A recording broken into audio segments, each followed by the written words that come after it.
Oke Wak, jadi kisah yang akan mau ceritakan malam ini dikirim sama Wak kita yang bernama Hilma dari Lombok. Halo Hilma. Nah jadi Wak, pengalaman horor ini dialami oleh Hilma dan juga teman-temannya pada saat mendaki Gunung Rinjani pada tahun 2012 yang lalu Wak. Nah jadi kisah ini tuh bermula ketika Hilma ini berpacaran sama kakak kelasnya, kakak tingkatnya di kampus yang bernama Aldo. Nah pada masa itu Wak, Aldo ini udah di semester akhir mau lulus kuliah gitu. Sebelum pisah sama teman-teman kampusnya, Aldo pun berinisiatif untuk mengadakan kegiatan yang lumayan berkesan Wak, yaitu mendaki Gunung Rinjani. Nah ajakan itu pun langsung disambut antusias tuh kan sama kawan-kawannya Aldo. Pada banyak yang setuju mau ikutan juga. Ayolah Wak, kita pisah nih sebelum kita nanti berjuang bekerja masing-masing. Ayo kita mendaki gunung rame-rame gitu. Nah supaya makin rame Wak, Aldo juga nawarin Hilma pacarnya ini. Dia nanya, "Yang, kamu mau nggak naik gunung sama teman-teman aku? Yang ikut banyak kok, ada 20-an orang, ada cewek-cewek juga," katanya. "Oh mau yang mau," kata Hilma. Udahlah tuh, setelah semuanya setuju, mereka pun segera menentukan tanggal pendakian, yaitu sekitar 1 minggu setelah mereka janjian tadi Wak. Dah, hari pun berlalu dan tanpa terasa hari H yang mereka tunggu ini pun tiba, hari pendakian. Pagi itu Aldo sama rombongannya berkumpul di kaki Gunung Rinjani Wak. Di sana mereka membagi rombongan menjadi 3 kelompok nih. Masing-masing kelompok itu ditemani oleh satu pemandu yang memang sudah paham jalur. Waktu itu ada Indah yang mimpin kelompok 1, terus ada Rangga yang mimpin kelompok 2, terus ada Ilham yang mimpin kelompok 3. Udahlah itu dibagi 3 kelompok. Nah selesai membagi kelompok, mereka pun langsung berkumpul, berdoa, dan juga mengikuti briefing singkat soal aturan pendakian, tentang apa yang boleh, apa yang nggak boleh, dan di lokasi mana-mana saja yang boleh dipasang tenda, nanti nggak boleh gini, apa segala macam tuh lah. Di briefing lah sama mereka yang paham sama medan situ. Nah selesai briefing, mereka mampir bentar tuh ke warung di dekat gerbang Gunung Rinjani ini untuk membeli beberapa perbekalan.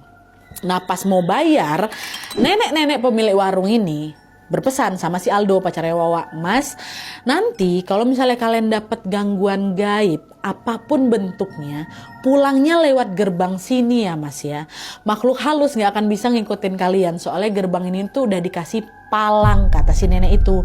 Dengar ucapan ini agak, Aldo tuh agak, kok belum apa-apa udah dikasih warning mistis aja sama si nenek ini. Cuman di situ Aldo ngangguk aja, "Oh iya Nek, baik, makasih nasihatnya ya," kata dia. Nah setelah membayar makanan, Aldo dan rombongannya pun segera Wak memulai pendakian menuju ke puncak Rinjani. Nah di hari pertama pendakian Wak, semua berjalan normal-normal aja, nggak ada keanehan apapun. Satu-satunya hambatan yang mereka alami pada saat pendakian itu yang mereka rasakan ya udah cuman kecapean aja, Nat, kata si Hilma. Nah setelah berjalan cukup jauh, jalan-jalan, malam harinya mereka memutuskan untuk beristirahat Wak, dan akan melanjutkan perjalanan keesokan harinya. Jadi mereka nggak satu hari langsung tanjap puncak, enggak, istirahat dulu tuh, bermalam dulu gitu kan. Malam pun berlalu, udah istirahat mereka sekitar jam 4 subuh, Aldo sama rombongannya pun bangun untuk melanjutkan pendakian berikutnya.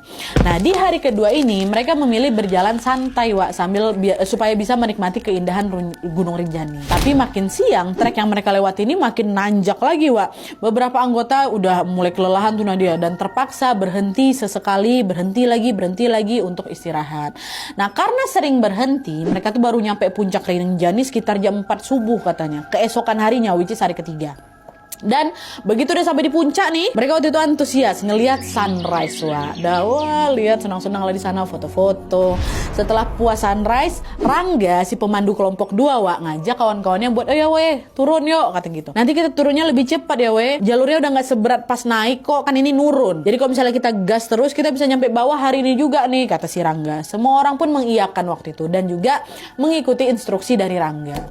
Sepanjang perjalanan turun, mereka berjalan cepat tuh Wak, mencembelah lari kecil gitu lah kan, sambil udah bercanda-canda apa segala macam. Siang itu suasana masih terasa hangat, masih terasa aman-aman aja, pokok menyenangkan lah gitu.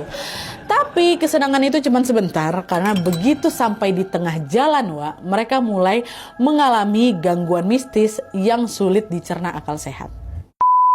Nah jadi di setengah perjalanan turun itu Wak, rombongan mereka ini melewati hutan yang kanan kirinya dipenuhi pohon rindang. Nah awalnya nggak ada sesuatu yang aneh di sana Wak, tapi pas aja baru nyampe di tengah hutan itu, situasi udah mulai berubah nih Nat. Dari yang awalnya terang benderang kali itu mendadak berubah gelap kayak mau maghrib, langit tuh jadi kayak gelap gitu loh Wak. Nah sadar ada yang nggak beres, Hilma nanya ke si Aldo, "Yang kok suasananya jadi gelap kayak gini ya? Ini kita nggak salah jalan kah?" kata gitu. "Oh nggak kok, udah kamu ikutin aja lah jalan ke depan, toh juga mereka udah hafal kali jalur sini," maksudnya ke kawan-kawan yang lain. Meskipun ragu sama ucapan